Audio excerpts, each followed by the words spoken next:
SLRC অৰ্থাৎ ADRE driver post আৰু degree লেভেলৰ যি গ্ৰেড 3 পোষ্ট আছিলে সেইবোৰৰ এডমিট কাৰ্ড আজি 11 বজাত ৰিলিজ হ'ব বুলি কৈছিলে যদিও এতিয়া ৰিলিজ হৈ গৈছে সো সেই এডমিট কাৰ্ডবোৰ আমি কেনেকৈ ডাউনলোড কৰিম এই ভিডিঅ'টোত মই দেখুৱাই দিম গোটেইখিনি প্ৰথমতে আপোনালোকে ইয়াত সাৰ্চ কৰিব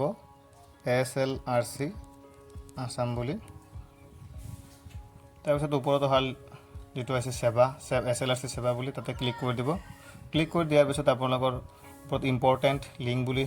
অপচন আছে তাতে download admit card paper 4 and 5 for bachelor degree and SLC with driving license যিকোনো এটা লিংকত ক্লিক কৰি দিব ক্লিক কৰি দিয়াৰ পিছত ইয়াতে এপ্লিকেশন নংটো দি দিব আপুনি যেটো এপ্লাই কৰিতে এপ্লিকেশন নং আৰু পাসওয়াৰ্ড আছিল মই ইয়াত সেভ কৰা আছিল তো মই ডাইৰেক্ট দি দিলো এপ্লিকেশন নম্বৰ এপ্লিকেশন নম্বৰ আৰু পাসওয়াৰ্ড দিয়াৰ লগে লগে মোৰ এডমিট কাৰ্ডখন আহি গৈছে মই ইয়াত PDF অপচনটোত ক্লিক কৰি সেভ কৰি দিম আৰু মোৰ এডমিট কাৰ্ডখন ডাউনলোড হৈ গ'ল এনেকৈ আপোনালোকে নিজৰ এডমিট কাৰ্ডখন ডাউনলোড কৰি ল'ব থ্যাংক ইউ